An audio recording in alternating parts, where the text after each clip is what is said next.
Good morning, everyone. If you are watching this is week 10. This will be loaded up as of Monday morning, so I hope you're watching it now.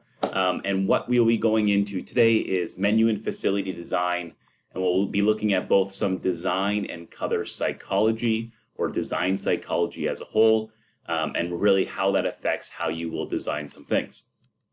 So, in recap, last week we covered intro to design trends. So we looked at local, we looked at sustainability, we looked at, what were they? Local, sustainability, technology.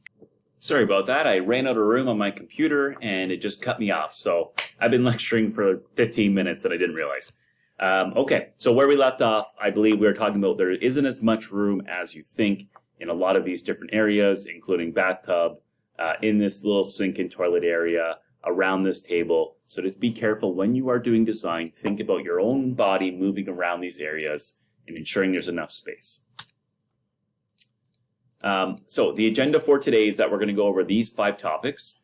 First one being servicescapes. So that's how our sight, sound, hearing, smells, and touch relate to guides our design. We look at colors and how they impact our guests. We look at shining light on the most important aspect of design, which is lighting. We'll look at the 3 different main movements of different materials and personnel, and so how we consider design with that. And then, of course, we will look at human workspaces, where what are the individual workstations designed? So this could be a prep cook, this would be a bartender, a barista, a baker, even in your little server stations, these kind of things that we want to understand, and how to set up those areas the best way. So the first thing we talk about is the environment and behavior and servicescapes. So servicescapes are the impact of physical surroundings on customers and employees. This could be the background music, so what they hear, ambient scents. So often in restaurants there's a lot of wonderful scents. Sometimes it can be overpowering, such as if you burnt garlic or are sauteing onions. So sometimes restaurants have scent diffusers located throughout the restaurant, specifically in the washrooms. There's also the psychological reaction to some of the physical. So this could be seating, this could be the bar top. Is it wood? Is it granite? Is it concrete? This could be the heaviness or the weight of the cutlery or the plates. Usually a heavier, more solid feel gives you an idea of quality, versus lighter, cheaper feeling stuff gives you an idea of a lighter, cheaper amount of investment. So when you take a look at these and you take a look at some of these pictures, you can see the amount of quality that they've invested into their spaces. Then we talk about personal space. So according to Edward Hall, we have a perception of personal space in relation to our comfort. So if somebody is very close to us that we don't really know, we kind of feel a little weird. If someone sits beside us on a bus when there's open seats everywhere, you kind of be like, why is this happening? Why wouldn't they sit somewhere else? We have this comfortability. This does change amongst cultures. So already I know the Indian culture has a little bit different feeling, where they're a little bit more comfortable in some of the tighter spaces. Not everyone, but people who maybe come from a more urban background are used to more people in a smaller space. Chinese culture is somewhat similar, but everyone has their own personal level of this. So when it comes to public space, it's usually 12 feet plus, which is generally them saying there's no ownership of that particular space. When it comes to a social space, it's usually 4 to 12 feet. 4 to 12 feet is an area in which that we can converse with people, we can talk with people, but several people can own that same space. So I can have 3 different tables in a restaurant with 3 couples, and they can all talk to each other. It's a social space, but they each own their own little section of that area. Same with like at a bar, you can have 10 regulars sitting at the bar, but they all own their own individual seat and area, but they can be social with others. Personal space is 18 inches to 4 feet. And generally that is the direct ownership. So you don't want anyone else that's not friends or family or invited into that space. So if you're sitting at a table of 4, there's 2 seats on one side, 2 seats on the other. You're just sitting on the one. You don't want some random person coming and sitting adjacent from you. If you don't know them, it kind of feels like, no, this is my table. I sat here by myself. I don't really want you here. So that's why we always try to, if you have a single guest, you try to seat them at a table for 2 people. And then intimate space. So this is 0 to 18 inches. This is only reserved for people you are most comfortable with, family, essentially, and some friends. And when you think about this, also think about washroom design. So washroom design, how close are you keeping your urinals or your sinks and ensuring there's enough space between everyone? Distance and immediate receptors, basically we're talking about our visual space. And when we think about restaurant design, what we really need to think about is sight lines. So what can I see from sitting at my table? What can I see from sitting or standing at the host desk? What can I see from sitting at different seats at the bar? And ensuring that we're not seeing something we don't want to see. So here in the picture on the right, you'll see that there's an open kitchen, and it looks like they're, looking at maybe the reservations or the menu or preparing for a shift, and they're prepping some stuff and getting ready. That's the good stuff. We want to see that. What we don't want to see is back in their fridges and their garbages and on the floor. So this is them saying, okay, we're only showing you the good stuff, what we want you to see. We also we want to be careful of designing sight lines into service stations. So into a server station where they dump maybe a lot of dirty dishes, or they're trying to fill up drinks, or they're complaining about guests. We don't want to see that. And we don't want to see inside of bathrooms, or as little of bathrooms as we possibly can. The things that we do want to see, though, are where are the bathrooms? Where are the entrances and exits? Is there a checkout, and where is it? And I don't want to see any of the bad stuff. So if I give you a floor plan like this, the idea is by the end of this course, really, or by the end of this class, you should be able to identify a couple seats that would not be great as far as sight lines. So when I look at this, we have this lovely raised seating area over here, 6 high tops, I'm assuming, in the middle of this dining room, a men's and a ladies' room, a service station, the back of house, which has some storage, as well as the hotline and whatever else is in here, the bar, and what I am considering to be a service bar where all the drinks go up. A couple things that should kind of just pop in your mind here is that these men's and ladies' washrooms, while also being very small, they have a couple seats that I have pretty much a direct view into, right? So if I'm looking straight ahead at this door opening and closing and all these guys going in and out of the washroom, they could be in the midst of tucking their shirt and zipping up. Who knows? Same thing with the ladies. You get to see that. There's probably a better way of ensuring, even if the door opened the other way, you would see less. So that's something to think about. If I was sitting at these couple seats right here at the bar, I would be able to see right into the kitchen, and who knows what I'll see, as well as this whole service station area with, again, potentially servers dumping dirty dishes, complaining about a bad tip, whatever it might be. In reality, this service station should be on this side of the bar, close to this service station, right? Because this is where all the drinks are made for the bartenders, or the serving staff, and they pick it up and they bring it to their table. Much better location right here, and you put an extra seat down there. That's a couple things that just pop into my mind. Next one is auditory space. So what do we hear? So if you've ever been to a restaurant where there's absolutely no music, it's unsettling. It's weird. And you can usually hear cooks singing or talking or cursing or clanking plates and cutlery and all kinds of stuff. So there's usually always audio. Primary audio is things that we can hear within 20 feet. Background audio is usually 20 to 100 feet. So typically what happens is that speakers and things, we try to keep them about 20 feet away from most people, up in the ceilings, going down, and just kind of a soft background audio noise, just to kind of drum out all the other noise we might hear. Primary audio is something up to 20 feet. So if you're right in front of a band 20 feet away, you hear them. They're loud. You don't hear anything else. We can manipulate some of the design by using different fabrics. So there's some acoustics, there's fabrics, there's noise canceling design. So in a lot of the restaurants, if they have tiled on the floor, if they have tiled ceilings or just bare ceilings, it's going to bounce. You know, like think about you being in a gymnasium, like or a hallway or a stairwell. The sound just bounces everywhere. or underground parking. Instead, you'll see a lot of people will actually on the ceiling put fabric. So these are just squares. Honestly, they're just probably 4 pieces of wood wrapped in fabric put up on the ceiling, but they absorb the sound, so you don't have that echoing and that bouncing of sound all around.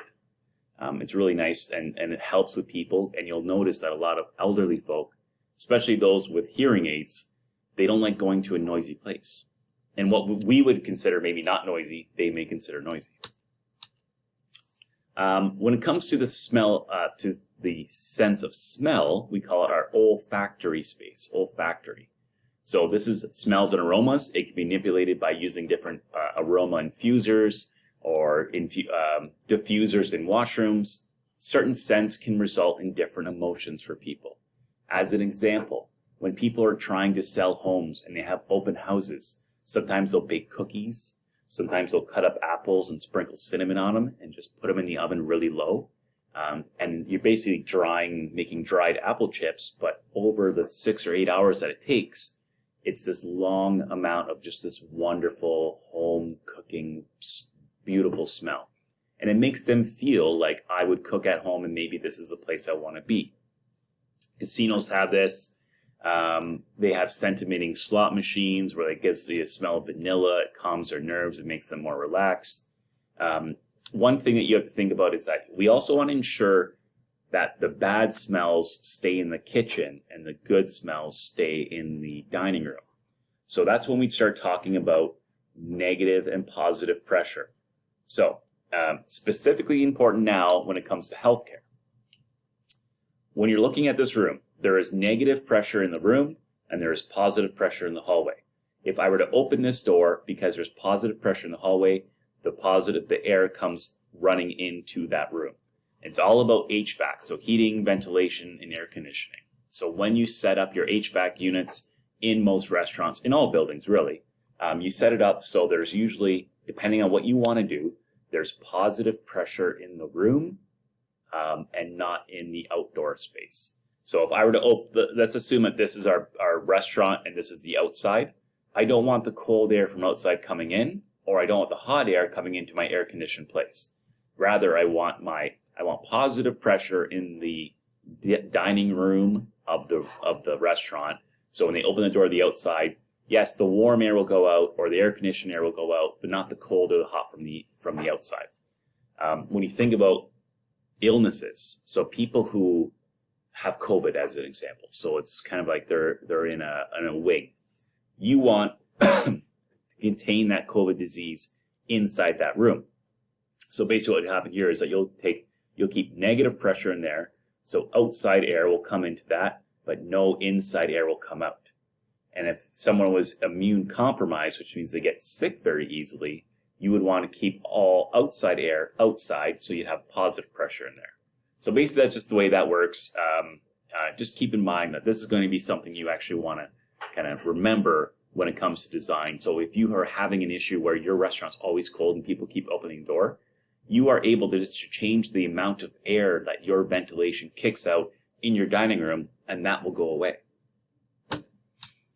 Next one is tactile space or kinesthetic space. So this is things that we hold in our hand, right? So I got this crappy paper cup covered in plastic. This is not my idea of a nice cup of coffee.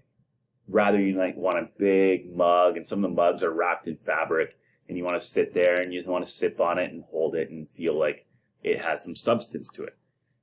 So the things that which we touch have value to them.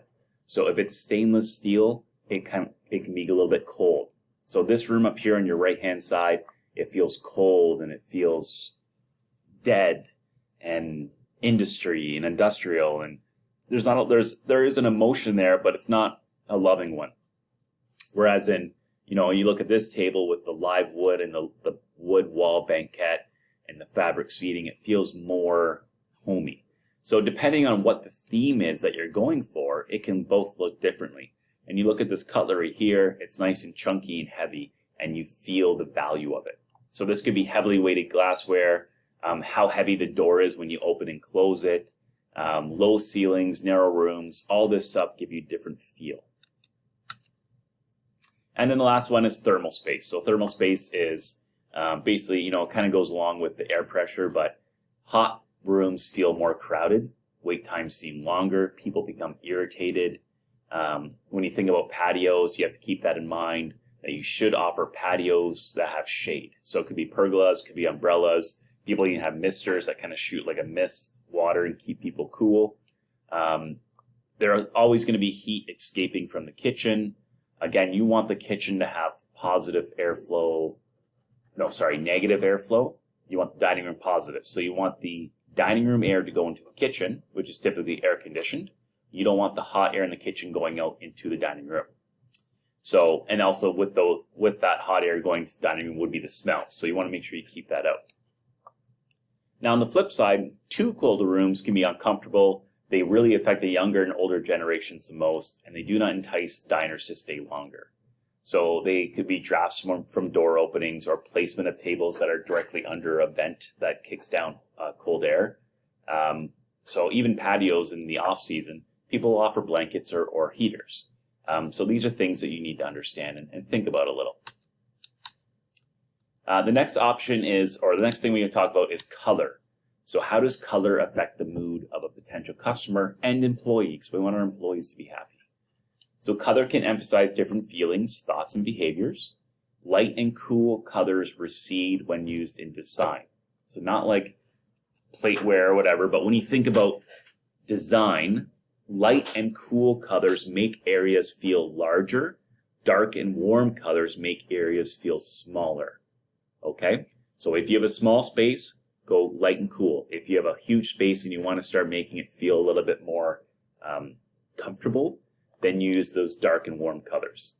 A bold color will encourage seat turnover. So if you have a breakfast diner, go bold. Big reds and big greens and blues and whatever it might be. And that way, it's more of a lively environment, but it's not a comfortable environment, not like an intimate environment.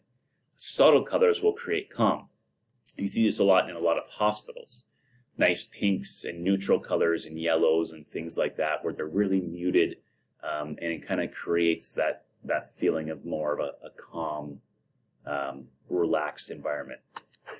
So we all need a brand. Your concept is your brand. That's kind of what you're doing. You're talking about your brand. You're talking about 3 different fonts that you're going to use. Maybe you've come up, remember that one assignment, assignment 2, I had you come up with 5 different pictures that represent your brand. You should also come up with 3 colors. Now, all colors, so I gave you this little imagery here. They give you different feelings and depending on how you're doing it as well. So when it comes to interior design, we're thinking walls and big areas that we color. But you also think, you know, I can have a big, very neutral color design area, but I want some pop, so I can make all of my plates red, or all of my cups or glassware red, or something like that. My chairs can be a different color. Typically what you want to do is you want to come up with some primary brand colors as well as some secondary. You want to come up with your 3 different types of font. Typically these are headers, titles, and descriptors for your menu, and any imagery or logos that can represent your concept. This will be a good branding package. If you were to include a branding package in this assignment, this is another option that you can get bonus marks. So like I said, there is a bare minimum for the assignment that I want, but then you start adding the 10 taps assignment, the nutritional information. Here's what my servers will be wearing, the aprons and their pants and their skirts and whatever. Here's my branding package with my different color schemes I want to use. Now, if you're a little light in your marketing area, your menu's not perfect, that's okay because you've added all this extra stuff. Now it can now be a perfect assignment. This is Georgian College branding package, Georgian College's branding package as an example. They use 3 basic colors, blue, green, and black, and white, of course, I guess, if you consider that a color. They use blue and green with different whites and blacks are kind of interchangeable. They're not colors, they're shades, but regardless. This is the accelerator. This is what you typically see when you think of Georgian. Now that being said, they also have tertiary colors where they might use this orange right here, or they might change it with like a little bit of a graphic to it or a patterned background. So this might give you an idea of different things that they do. This is their branding package. So this is something that you would probably consider as what you would want to do. Here's their primary palettes, and they've actually have like what the colors are. You don't need to do that necessarily, just name the color. So these blues and greens, their secondary palette with these different off-color pastel colors, and then their tertiary, which they can use sometimes. Also, this is their primary font, this is their secondary font, and their tertiary font. So they're Avenir, Calibri, and Minion, and this is how they look. Again, so why they do this? Marketers will come and go. You might have a marketing specialist for your restaurant or your whole chain, but then down the road you get a new one, or you have some staff who want to help promote through social media. You give them this, and you say, try to stick to this when you're creating any marketing. It's just like a pathway or a template for you to do that with. And then again, just some more information about colors that you can look up on your own. Lighting. So lighting is the most important aspect in design because it will illuminate all the things that you've put all that money into. So the amount of lighting must be adequate for your working space. So we come up with design tips, but then also safety tips. So lighting professionals talk in terms of feet candle or foot candles. And that's the strength of a light. A foot candle is the amount of light inside a 1 square foot sphere. And if there's a light in that middle, and you pretend you blow up a balloon around it, that's how we measure it. So as an example, staring directly into the sun is 10,000 feet candles. It is literally blinding. Like, you will go blind if you stare into the sun long enough. An overcast day, maybe 100 foot candles. So natural light will be used as much as possible, but where you can't use it, then you're going to have to put in some different lighting. If you've been to the college, which actually some of you probably haven't, but if you've been to the college, and I can't show you, we have these horrible fluorescent bulb lighting. It's not fantastic. It shouldn't be used unless, needed. It's a cheap option, but it doesn't make good for a good learning environment or a good dining environment. Here's a little guideline. Now, I don't require in the project you to really think about lighting, or I don't require you to tell me how you're going to light the area. But when you think about your design, you should say, okay, this is going to be a well-lit area. I want pendant lights over all my tables, or candlelight on all of my tables, and these are the ways that I'm going to do it. So in your concept and maybe in your layout rationale, you'll talk about it a little bit. So this is the light intensity in foot candles and some of the ways that you would ensure that you have enough light for these areas. So if it's fine dining, 15 to 20, it is intimate. Walkways, storerooms can be 20 because you only need enough to see. You don't necessarily need to see everything that's in there. 30 to 40 is kitchens usually. 40 to 50 is that fast service cafeteria. Brighter light, just like bolder colors, will increase the speed of people going through there. 70 to 150 is reading recipes, weighing and measuring, checking and record keeping. This is all very fine-tuned work that you really need a lot of lighting for. As an example here, this gives you an idea of what some great lighting looks like. They have this wonderful light that kind of shines out on the ceiling and kind of lights up above these rafters, but not really sending it down too much. They have individual candles on all these tables. They kind of look battery powered.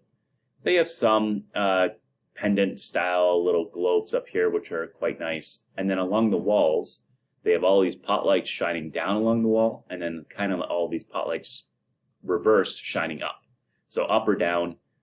So this is great. So none of this is direct lighting, so no one's getting it in their eye and they can't see. But rather what's happening is it lights the space up quite nicely without feeling too bright.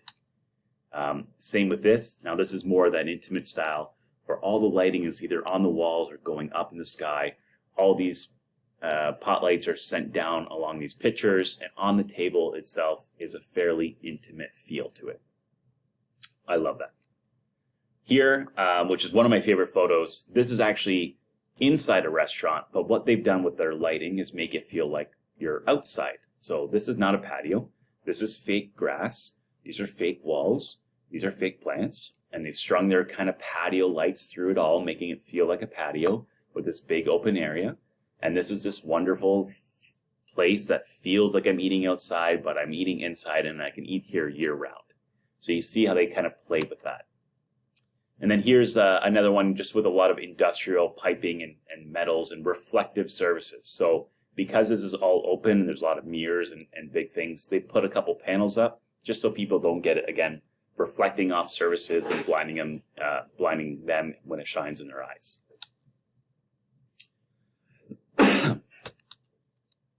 These are two very famous sitcoms and their layouts for their rooms.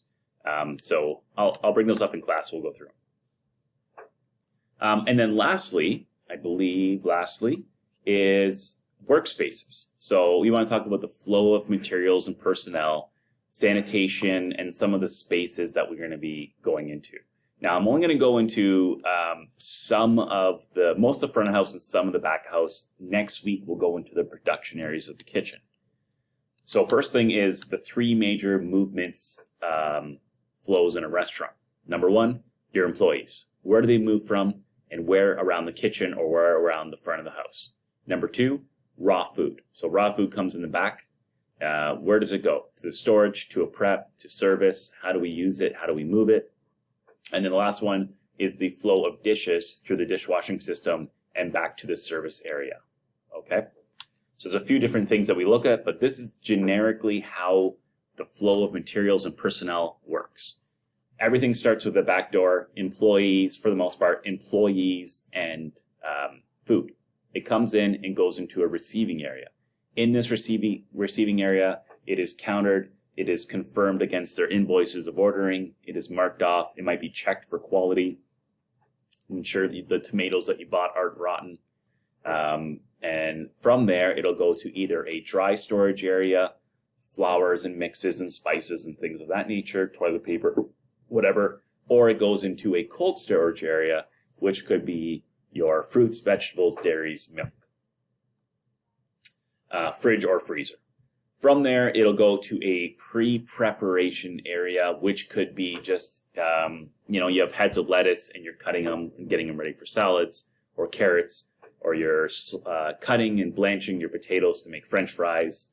You have a big rib roast and you're cutting it into the individual steak sizes, all of that stuff.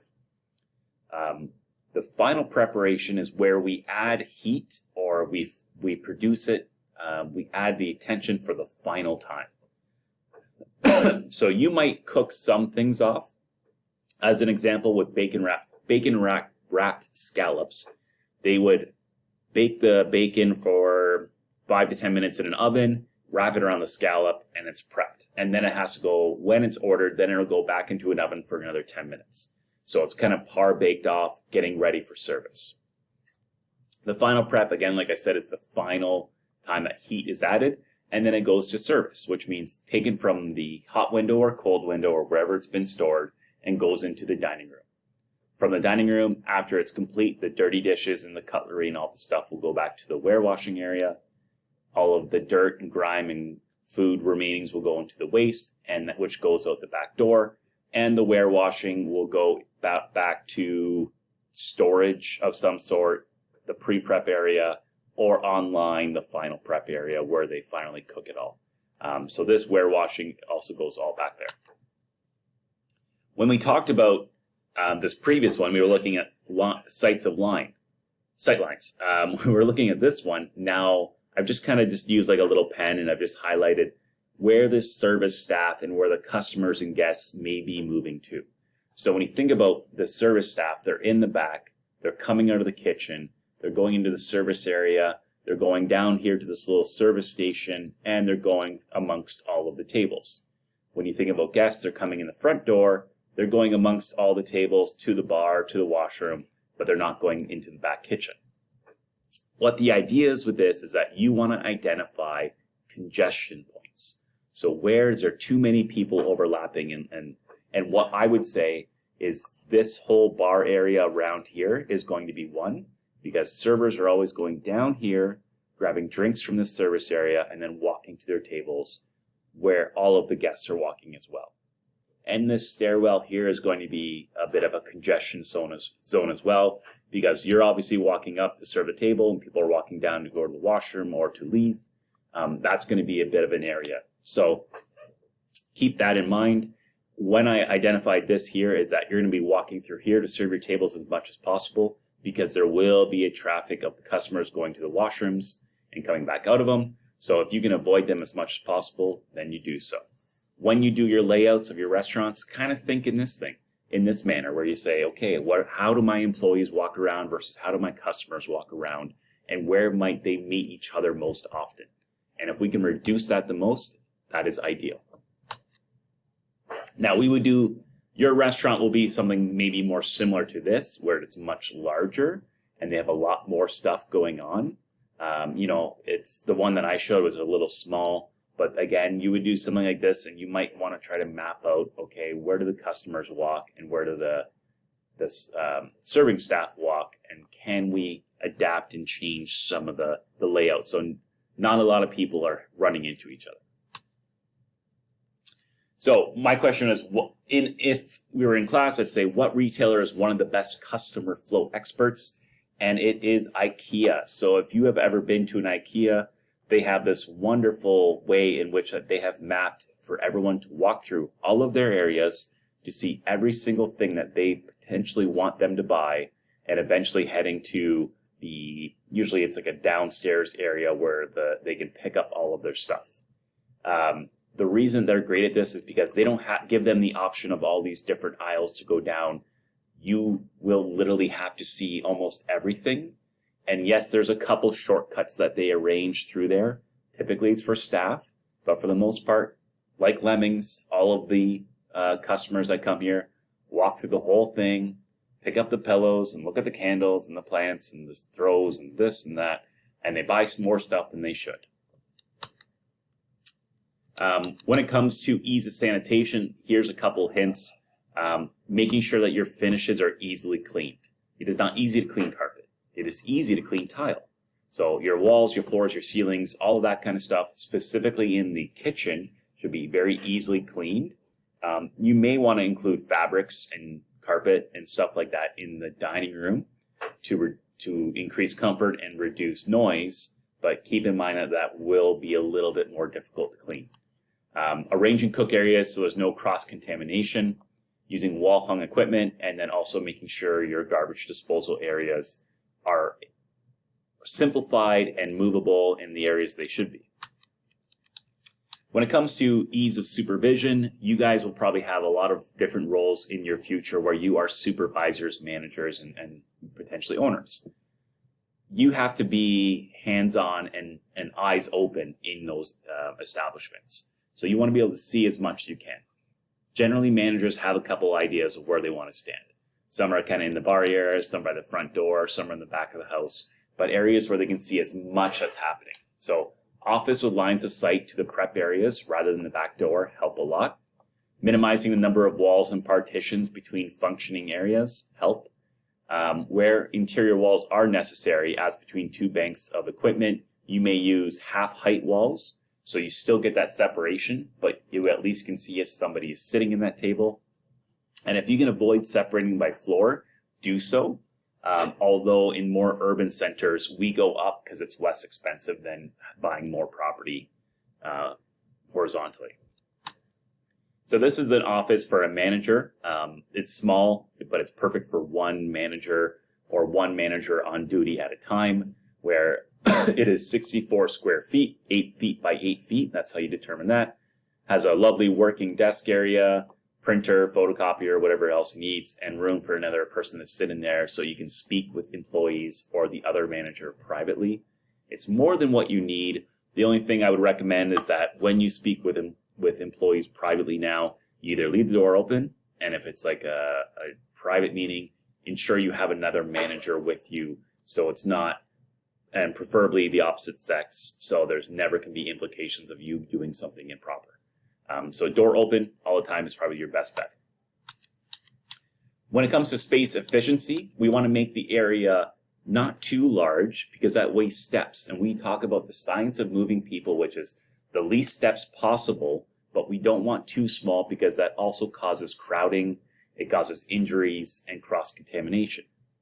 As you can see in the average from 2000 to 2018, the number of square feet per employee has fallen from 255 down to 145. So almost 100 square feet per employee, which is 10 feet by 10 feet. So when we think about that, we just have to understand that people are being more efficient, but you don't want to be too small. So an efficient workspace is one, and before you go and design it, you have to understand that we want to understand how many people work in that space, the amount and type of equipment. So is there hot equipment? Is it dangerous? Do doors and shelves and things like that open up? The clearance required for those equipment doors, the type of food being processed, and the amount of space needed. Why I say type of food, if it's raw chicken, you might not want where you process your raw chicken right beside where you cut your vegetables for your salad. One's a finished product ready to go in a salad. One's a raw product that still needs to be heated and cooked to be safe, right? So you want to be careful with that. When it comes to aisles, so this will be very helpful for you when you start doing your design. So minimum space required between inside back and table edge is 16.5 to 17.5 inches, right? So the inside back of the chair and the table edge, but then you also want this space in between this person, right? So when you're designing your tables, think about your chair about 1.5 feet off and 1.5 feet off, and then you want enough space for a person to walk in between, which is generally about 30 inches. So here you can see that they've actually turned their tables on a diagonal, which actually increases a lot of the size for the aisles. When we're thinking about a back of house or a kitchen, a single aisle with limited equipment, 2.5 to 3 feet should work. If you want a double aisle, it's 3.5 to 4 feet. So double aisles, 2 people can pass each other. And then same thing, there's a double aisle with protruding equipment. So these could be drawers that are opening or oven doors that are opening that are hot. And then aisle with little traffic, 2.5 feet. Aisles with major traffic, 4 to 6 feet. So 2.5 to 4 or 4 to 6, depending on what you're looking at. If it's a major aisle and you have servers with big trays of food or big trays of drinks, give them that 6 feet so 2 people can pass each other and not going to hit each other and drop all that stuff. And as well as when we think about how much room we're giving them to walk in between, we also have to think about our height of how we're working. If there's anyone here in this class that's really tall, you know that bending over at a table would really hurt your back over time. And same with someone that's very short, you understand that, reaching up on a table and trying to do very tough work, you don't have the same strength. So depending on what you're looking at, so the mean height for women is about 38 inches. Mean height for men is about 41. Play it in the middle if you want, so it's unisex, or if all of your cooks are men or you think they're going to be, you can lean that way because you can always raise up. People can stand on stuff to raise up. So here they also look at this where they say, depending on the kind of work, with precision work, having a higher desk or higher work surface is better. With more heavier work, like you're assembling something, lower is better because you have more torque and tension that way. So depending on what you are doing in that particular area, keep in mind the height surfaces that you want. And there's some really new cool equipment that just literally raises up by the touch of a button. Storage. So we have dry and cold storage. This is an idea of what a dry storage looks like here. And this could be your dry and canned food storage, it could be your paper, your cleaning supplies, and it gives you an idea. It's all labeled, it's in there very nice and neat. Everything is off the floor, and typically these areas in relation to other areas, they are close by the receiving and as well as close by the pre-prep and preparation, final preparation area.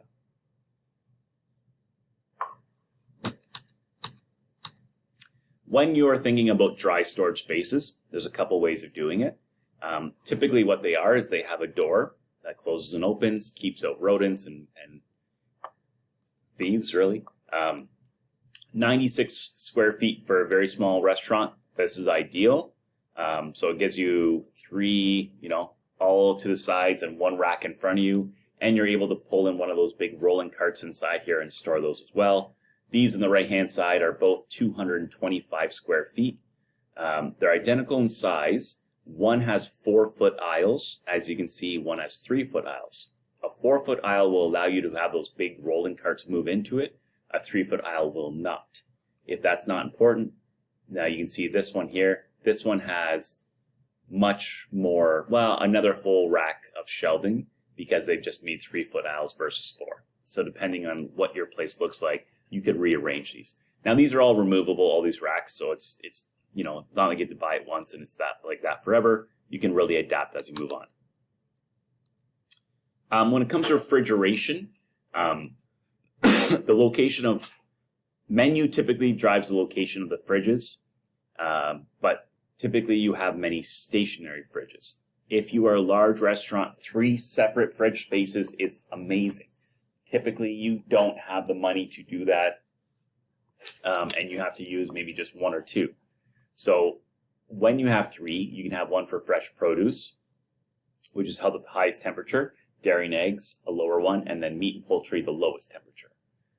Otherwise, if you have that kind of stuff, heat rises. So you keep your produce high, your dairy and eggs in the middle, and your meat and poultry on the bottom. That also works. When it's decided on how big of a refrigerated space you need, again, it's all based on the menu. So how many frozen things do you come in, or how many thawed things come in? Do we have remote locations? So if we're a remote location like some of our resorts, where we might be on an island or a 2-hour drive, we might need more food delivered less frequently because that's just the way that works. So we'll have to store it for a longer amount, which requires more storage. These are some of the options of what you will see out there. A fridge can literally look like anything. These are all, with the exception of this one here on the left, for the most part, walk-in fridges. So you can build to your own specifications. There is the combo where you walk through the cooler and then into the freezer.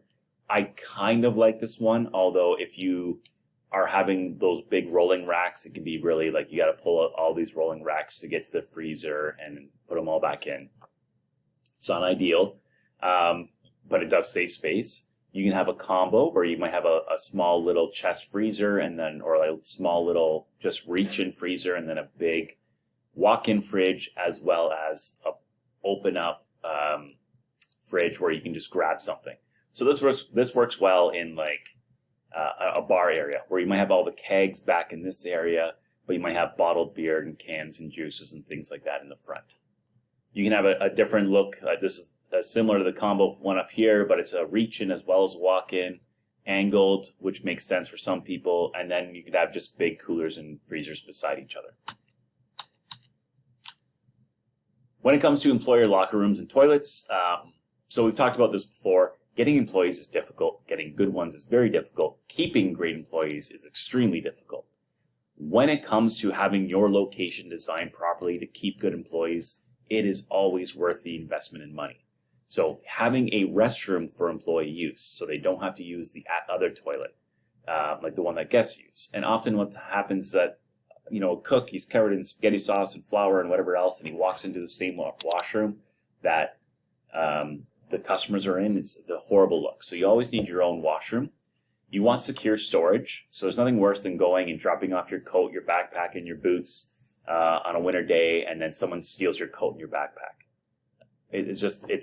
You have to provide safe, secure, lockable areas for your staff, as well as maybe a sitting area. So you're working a split shift, and I don't want to have to go sit at a random table or go sit in my car. So give them some seating area. They can take a course online and sit there and watch me lecture, whatever it is, but give them that area to go and relax. That is their own space. You are designing your own restaurant, so you can make it as big or small as you need. And just 2 or 3 other little things. Server stands. So many of us have been servers. You know, in the GDR, there's like 5 different service stations, including the one at the front door. These are all the design is it varies based on the food service concept. So what kind of cutlery and plateware that you need most often. Generally, though, they are closest to all the dining areas. They are strategically placed around the restaurant. So you want, again, the science of moving is that you want to limit your steps. So, you know, if you can relate back to the GDR, if you're in that farthest area away from the kitchen and you're serving a table, if you had to walk back to the kitchen every time you needed a fork or a knife, now just takes forever. Rather, there are 2 little convenient server stands right by you that you can go and grab that extra side plate, napkin, spoon, fork, whatever you might need. So limit steps taken, decreases service time, and increases money in your own pocket. And then there's always a back bar. So next week or this week after this lecture, we'll be designing some bar areas. So you always have to create a back bar or bar area. As you can see here, there are often layers or levels to it. So this right here is the under bar, I guess you want to call it, where you can wash your hands, where you store all your alcohol and all your mixes, and then there'll be a bar top on top of this, and this customer sitting on the other side. The top graphic here is more so relative or related to what would be the back bar, so behind you. So if you're standing right here in front of this one, this top graphic would be turned right behind you. You want to keep this close to the kitchen, you want to keep this close to the warewashing area, and ideally you have your own glass dishwasher up here as well. In this, you'll also have a service bar, which means that I can create and garnish all the drinks for the serving staff to go to their tables with ease. And this is a perfect example of what one could look like. So that is the lecture for today. Again, I try to keep these as short as possible. This is chocked full of really good information that's going to help you with your major project design. So after you watch this, you're going to show up Friday, 1 p.m. in class. We're going to go just briefly over a couple of these topics that's going to apply to the in-class assignment, and then we'll jump in and get the assignment done, and hopefully get it all done within the hours of class. Okay? So thanks for watching, and I will see you all soon. And the fourth, I'm forgetting off the top of my head, architecture. We looked at all the different front of house areas in a brief way, as well as the 14 steps for planning an effective design. We looked a little bit about turnover rate, which does matter when it comes to designing front of house areas. It really is all about ensuring that we have enough seats to fill our restaurant, but the ability to flip these seats, turn these seats over within those dining periods. There is a science to it as far as spacing, as far as lighting, as far as encouraging people to come in quickly, or if you'd rather encourage them to stay a little bit longer and spend more money by having more courses. So depending on the style of restaurant, you would design it a little bit differently. We also looked at the introduction to how physical items affect the perception, as well as intro to some of the Visio design software, and you would have completed your first assignment, which is, as you see here on the right, designing a bedroom with a bathroom as well as a walk-in closet. Now you can see this particular one here does not have the walk or the bathroom. This was probably from 2 years ago. I added the bathroom as another option. So I just pulled out a couple other ones that have happened. Again, these are the ones that I'm looking for. These are some of the better ones that I saw.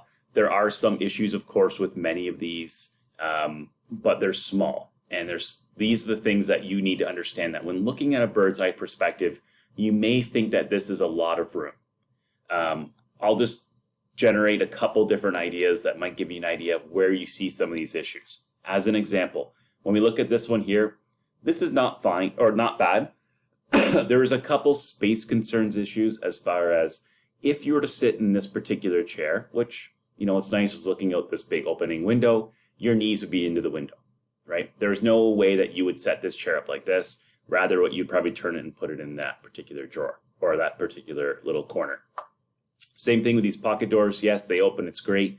This is dead space. This is unusable space, and you wouldn't even be able to fit back in there. So either having smaller dressers or using this as some hampers or something else would work for you as well.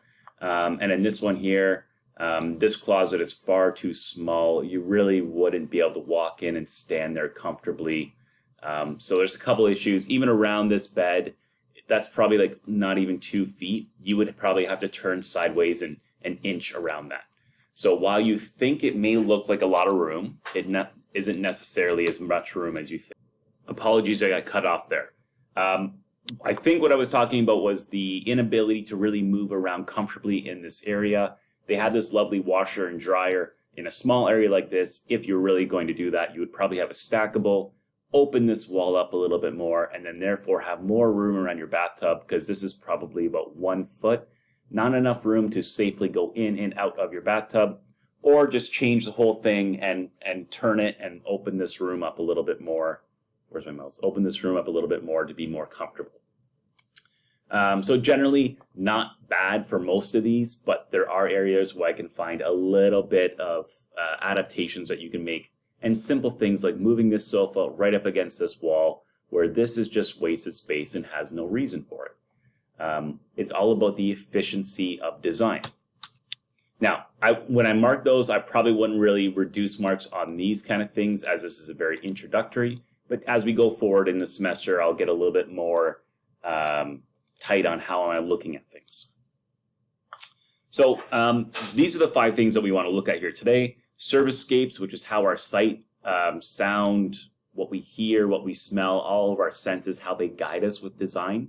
We'll take a look at colors and how they impact design. We'll take a look at lighting, which is probably one of the most important aspects of design, and how we can use that to our benefit. We'll look at the 3 different flows of personnel and materials, the 3 main movements in most food and beverage operations. So those are the things that we'll need to consider. And then also some human workspace work, which is designing a place where you work. So as a bartender, you're mainly behind the bar. How do you set up that bar to be functional? As a chef, maybe you're in the cold station, which is salads and often desserts, or in the hot station in front of, the grill, the saute, the flat top, whatever it might be. How do you set up those stations to be efficient? The first thing we talk about is servicescape. So this is the impact of physical surroundings on the customers and also employees. So yes, we want customers to come back and enjoy their stay or their service, but we also want employees to be proud of the place they work in. So it could be things like the background music that you play, ambient scents. So you might smell roasted thyme, oregano. You might have wonderful smelling air fresheners in the washrooms. The psychological reactions to the physical. So this can be seating. This can be some of these bar units. This could be the heaviness or thickness of the cutlery and the glassware. These all have a big play on how people perceive an environment, if it's comfortable, if they feel it's classy or cheap. So you can see in these couple pictures here, they've incorporated all kinds of different physical as well as lighting for you to look at, and it's a couple good examples. Next one is personal space. So Edward Hall has come up with the idea that we have all of our own personal space. Now, this is more or less a United States, North American view of this. It's a little bit different in different cultures. Basically, maybe a more a larger demographic population, such as in India or China, where they're used to having more people in tighter spaces. This public space or all these different areas might be shrunk a little bit, but generally it's all around the same public space. So this is 12 feet plus. We generally feel like there's no ownership of space here. It's an open space. So if you were to stand in a grocery store and you're 12 feet away from someone, you don't own that space. They don't own that space. There's no ownership of it. When it comes to social space, that's in between 4 and 12 feet. So space can be owned by several different groups or parties. So you can have another table within 12 feet of you, but that's still considered your social space where you could talk to that person that's 12 feet away, right? I could still talk to you sitting 10 feet away at the end of another table, and it might not be easy, but it's still considered a social space. You could hear me. Personal space is 18 inches to 4 feet, and this is direct ownership.